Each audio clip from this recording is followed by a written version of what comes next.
En la noche de Halloween de 2002, la pareja von Richthofen dormía tranquilamente en su habitación.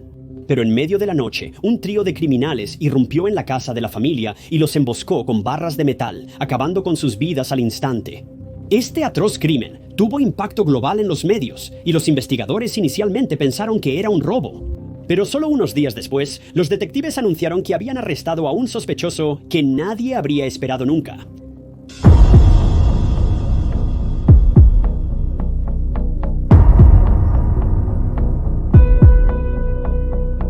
La familia von Richthofen era cualquier cosa menos ordinaria. Residían en Sao Paulo, Brasil, haciéndose un gran nombre a finales de los 90 y principios de los 2000, para ser honesto contigo. Estos tipos tenían montañas de dinero con sus múltiples cuentas bancarias, cada una aparentemente rebosante. El jefe de la familia, Manfred, era director principal de Dirsa, una empresa estatal que gestiona los sistemas de autopistas en Sao Paulo, donde vivía la familia. Durante la mayor parte de sus vidas, él tuvo un trabajo muy bien remunerado y estuvo a cargo de algunos de los proyectos de autopistas más caros de la zona. Mauricia, la madre de la familia, era una psiquiatra que parece haber estado haciendo muy bien en su carrera también. Los dos hijos de la familia, Susanne y Andreas, también les iba muy bien en la vida. Susanne se graduó de secundaria en Alemania, pero ahora estudia Derecho en Sao Paulo tras regresar a su país natal. No se sabe mucho sobre Andreas, aparte del hecho de que era un poco más joven que Susanne. Sabemos que desde muy joven le interesaban los aviones a escala, lo que lo llevó a tomar lecciones y a volarlos. Colaboró con Daniel, un instructor local. Susanne solía acompañar a su hermano a estas lecciones, pero pronto se revelaría que no lo hacía porque también le interesaban los aviones. En cambio, su interés estaba en el joven que enseñaba el curso, Daniel. Daniel y Susanne se conocieron en 1999 y rápidamente comenzaron una relación romántica. Parecían inseparables y hasta comenzaron a tomar clases de jiu-jitsu juntos. En general, las cosas iban muy bien para la familia, o eso parecía. En la superficie, te mencioné que la familia estaba extremadamente adinerada, pero según los registros financieros oficiales, solo valían cerca de $1 millón. Aunque algunos informes afirman que la cifra podría haber alcanzado los 17 millones, si bien es una cantidad considerable, no es suficiente para mantener el estilo de vida de la familia. Tras una exhaustiva investigación, la policía descubriría años más tarde que Manfred ocultaba cuentas bancarias en el extranjero, especialmente en Suecia. Sabemos que estableció al menos 2 cuentas para la herencia de su hija, la cual recibiría al graduarse de la universidad. Pero cuántas de estas cuentas eran estrictamente para su propio uso personal sigue siendo desconocido. Pero considerando que las 2 cuentas de su hija valían más de 10 millones de libras cada una, bueno, es seguro decir que probablemente tenía un buen capital acumulado en el extranjero. Para empeorar las cosas, este dinero ni siquiera se recibió legalmente. Los investigadores descubrieron que había malversado grandes sumas de dinero de proyectos viales. Informaría al Estado que un proyecto costaría unos $10 millones. Pero en realidad, quizás solo gastó unos $5 millones en el trabajo. Haría rebotar el dinero por varios métodos hasta que acabara en su cuenta extranjera, casi imposible de rastrear. Repite este proceso docenas de veces durante años y acumularás una buena suma de dinero, aunque tus declaraciones de impuestos solo muestren ingresos de unos cientos de miles oficialmente. No hace falta decir que los miembros de la familia no eran ajenos al crimen. Sus vidas se financiaban casi por completo mediante robos y mentiras, pero eso es lo que eran, te guste o no. Como el destino lo tendría, una vez que los rumores sobre el valor real de esta familia se difundieron en la ciudad, todos querían una parte del pastel. Algunos estaban dispuestos a llegar a grandes extremos para conseguirlo, incluso si significaba arrebatarlo de quienes lo robaron inicialmente.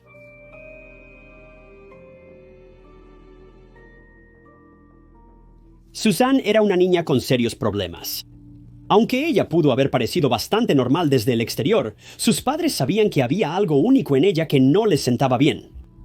Por ejemplo, siempre parecía bastante engreída. Según algunos que la conocían, no solo era engreída, sino también muy egoísta. Parece que no le importaba mucho las personas a las que lastimaba. Solo buscaba obtener lo que creía merecer y continuar con su vida. Susanne tenía solo 16 años cuando comenzó a salir con su novio, Daniel. Daniel provenía de una familia muy pobre, pero para Susanne eso no importaba.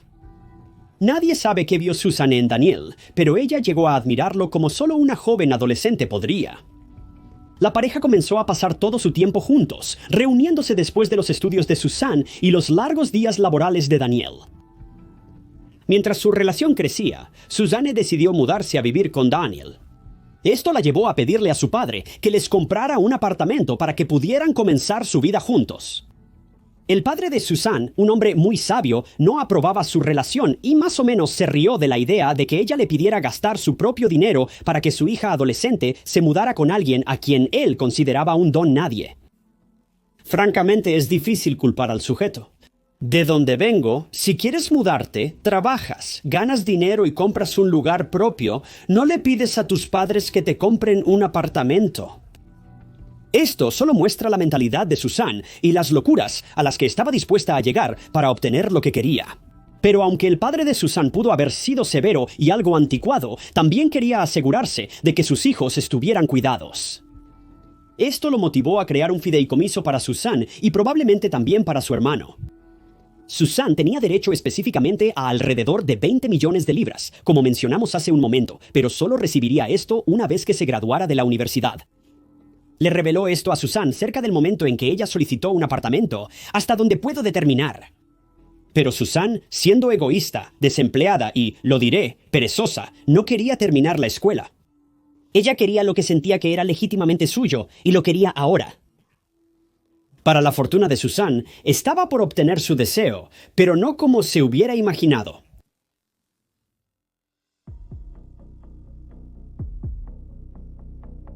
Era la noche de Halloween de 2002. Susan se escabulló de casa cerca de las 9 de la noche, desactivando sigilosamente la alarma mientras lo hacía. Según sus entrevistas con los investigadores, se escabulló para poder estar con su novio en un motel cercano durante la noche sin que sus padres se enteraran. Cuando llegó a la casa familiar alrededor de las 4 de la mañana, notó que la casa estaba extrañamente silenciosa. Además, algo no encajaba. Pronto notó que varios objetos estaban fuera de lugar.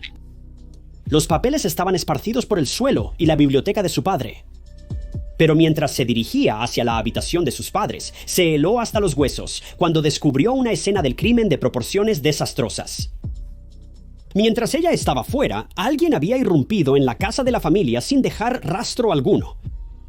Saquearon la habitación de sus padres y, peor aún, les quitaron la vida. La casa estaba totalmente desordenada. La escena del crimen era nauseabunda y, lo peor, nadie había presenciado nada. La alarma de la casa no se activó porque Susan la desactivó para salir a escondidas con su novio. Los perpetradores habían irrumpido, robado todo lo que pudieron encontrar que tuviera algún tipo de valor, y luego se deslizaron en la noche sin dejar ni el más mínimo rastro de evidencia. Cuando los investigadores llegaron más tarde esa mañana, comenzaron a recoger todas las pistas posibles para reconstruir lo sucedido. Pero el problema era que nada tenía sentido. No se halló punto de entrada de los ladrones, lo que sugiere que tenían llave o la casa estaba desbloqueada. Considerando el valor neto familiar, es casi seguro que la puerta no se dejó desbloqueada. Los detectives de ojo agudo también notaron que se encontraron papeles por toda la casa, pero estos papeles no estaban en montones aleatorios, ni estaban esparcidos descuidadamente. Parecía como si se hubieran esparcido uniformemente por toda la casa, con la disposición pareciendo intencional, como si alguien estuviera tratando de escenificar la escena del crimen. En pocas palabras, la casa parecía una escena de crimen sacada de una película o programa de televisión, no de un crimen real. Pero el detalle más perturbador de todos llegó cuando los detectives comenzaron a entrevistar a Susan y a su hermano sobre lo que pudo haber ocurrido esa noche. En la entrevista, Susan se mostró fría y distante. Esto podría explicarse como que ella estaba en shock por la pérdida repentina de su familia, pero no parecía ser el caso. Justo un día después del crimen, los oficiales vieron a Susanne pasando el rato con su novio en la piscina de la familia, riendo y pasándola muy bien. Parecía que nada había pasado. Solo un par de días después, sus padres fueron sepultados. Esa misma tarde, salió con sus amigos y organizó una fiesta por su 19º cumpleaños. Esta no era una chica que ocultaba su dolor con alcohol y amigos. Esta era una chica que, por todos los medios, no podría haberle importado menos que sus padres se hubieran ido. Era extremadamente fuera de lo común y francamente extraño para los investigadores. Esto demostró que Susan había estado tramando algo. Pero, ¿qué era?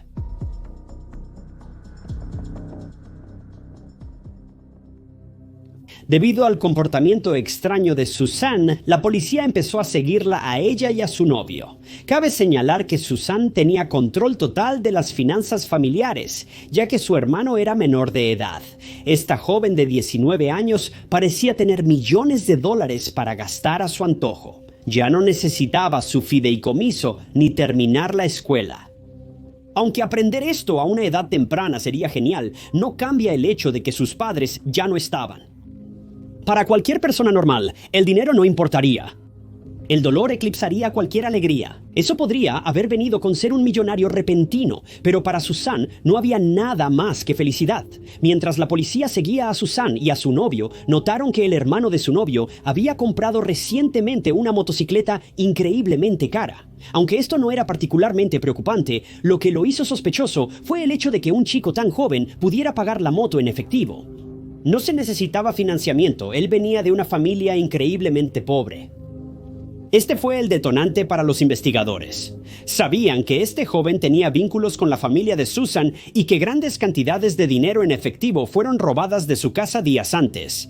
Para la policía, esto era suficiente para justificar el arresto. La policía arrestó al joven para interrogarlo. Se desconoce lo que sucedió durante el interrogatorio. Poco después, Susan y Daniel también fueron detenidos. La policía tenía poca información certera sobre el caso, pero sabían que algo no estaba bien.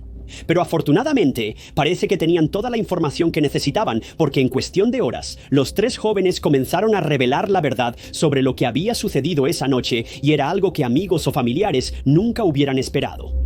Después de hablar con Daniel y su hermano menor, Susan se dio cuenta de que sus manos estaban atadas. La policía sabía que algo estaba pasando, y sabían que ella estaba involucrada de alguna manera. Esto la llevó a revelar finalmente lo ocurrido en la noche de Halloween. Resultó que Susan sabía exactamente quién había matado a su familia, porque ella fue testigo.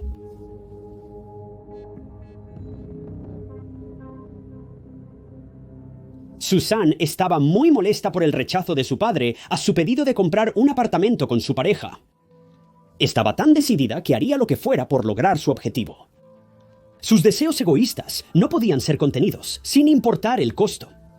Así que a medida que pasaba el tiempo, Susan había ideado un plan para tomar el control total de la herencia de su familia, pero necesitaría la ayuda de su novio para hacerlo. Le dijo a su novio que había ideado un plan que los haría ricos a ambos. Prometió incluir a su novio en el trato si él la ayudaba a realizar sus sueños. Su novio aceptó, pero quería incluir a su hermano menor en el acuerdo también, ya que necesitaría un cómplice para asegurar que el plan se ejecutara sin problemas. ¿Recuerdas que Susan dijo haberse escapado de casa para pasar la noche con su novio en un motel? Eso solo era parcialmente verdad. Durante el interrogatorio, la policía descubrió que Susan había planeado durante meses terminar con la vida de sus padres. Planeó que su novio y su hermano menor se infiltraran en la casa después del anochecer, asesinaran a sus padres y huyeran. En la noche de Halloween, Susan esperó a que sus padres se durmieran. Luego, silenciosamente desactivó el sistema de seguridad de la casa y dejó entrar a su novio y a su hermano. Los hermanos subieron sigilosamente por las escaleras y emboscaron a la pareja durmiente, cubriéndolos con bolsas plásticas. Susan esperaba pacientemente cerca, anticipando en silencio la señal de su novio, indicando que la acción se había completado. Después de esto, los tres saquearon la casa familiar y dejaron todo en desorden, simulando un robo. Luego, Susan y Daniel huyeron y pasaron la noche en un motel. Luego el hermano de Daniel se escapó para jugar videojuegos en un cibercafé. Susan regresó a casa alrededor de las 4 de la mañana, fingiendo descubrir la escena del crimen y llamando a la policía poco después. Los tres perpetradores fueron juzgados, declarados culpables y Susan fue condenada a 40 años de prisión. Pero aquí está lo loco, ella ni siquiera tuvo que cumplir la mitad de su condena. Para 2018 Susan era elegible para libertad condicional. Solicitó la liberación, pero el sistema de justicia determinó que no había mostrado signos de mejora. Citaron su egocentrismo y trastorno de personalidad narcisista como las razones para su decisión. Creen que ambos rasgos son los que la llevaron a cometer el delito en primer lugar, por lo que no consideraron que fuera adecuada para la liberación. Pero durante los próximos 5 años, pareció que todo eso cambió. Supuestamente, Suzanne cumpliría solo 16 de los 40 años de condena en prisión. Solicitó la libertad condicional una vez más en 2023 y el 11 de enero fue liberada.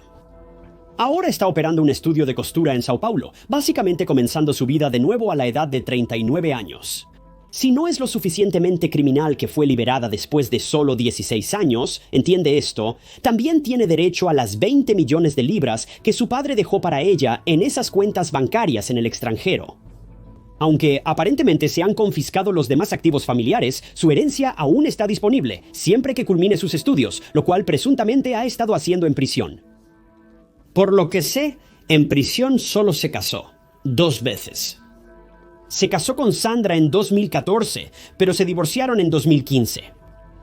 En 2017 Suzanne se casó nuevamente, pero se divorció en 2020. Actualmente parece ser una mujer libre. Su estudio va muy bien, y en general su vida es bastante buena. Aunque esto pudo haber sido un final feliz para Suzanne, si me preguntas, es un completo fracaso de la justicia. Suzanne debería haber estado encerrada por el resto de su vida, pero en cambio solo cumplió 16 años, mientras sus padres se vieron obligados a renunciar al resto de sus vidas por su avaricia. Esta es una tragedia en todos los sentidos de la palabra por varias razones, pero desafortunadamente así es como es. A veces el malo gana. Gracias por sintonizar otro episodio de Historias de Crímenes Reales.